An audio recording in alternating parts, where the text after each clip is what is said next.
ये कहानी है एक ऑफिस की और उसके एम्प्लॉइज की। एक बार एक ऑफिस में जितने भी एम्प्लॉइज सुबह सुबह जब ऑफिस आते हैं अपने अपने कैबिन में, तो उनकी डेस्क के ऊपर एक लेटर पड़ा होता है, एक लेटर रखा हुआ होता है, और उस लेटर में लिखा था कि वो इंसान, इस कंपनी का वो एम्प्लॉय जिसकी वजह से आपकी प्रमोशन नहीं हो रही थी या जिसकी वजह से आप आगे नहीं बढ़ पा रहे थे, उसकी डेथ हो गई, वो मर गया है। और अब अगर आप आखिरी बार उस एम्प्लॉय की शक्ल देखना चाहते हैं तो ये एड्रेस है, यहां पर अगले 1 घंटे में पहुंचाइए।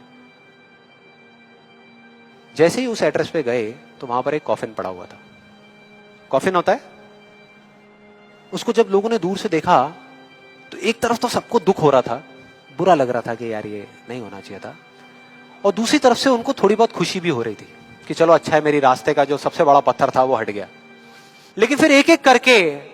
जैसे ही वो लोग उस कॉफिन के पास गए और जा करके उन्होंने उस एम्प्लॉय की शक्ल देखी उस कॉफिन के अंदर, तो उन्हें खुद पे शर्म आने लगी, क्योंकि उस कॉफिन में कोई नहीं था, सिर्फ एक शीशा था, एक मिरर था जिसमें उनकी खुद की शक्ल दिख रही थी।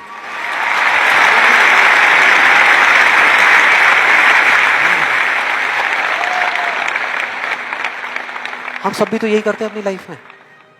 कि सारा ब्लेम उठा करके किसी सिचुएशन पे डाल दिया, किसी और इंसान पे डाल दिया, सब जगह डाल दिया सिवाय एक इंसान के, खुद पे।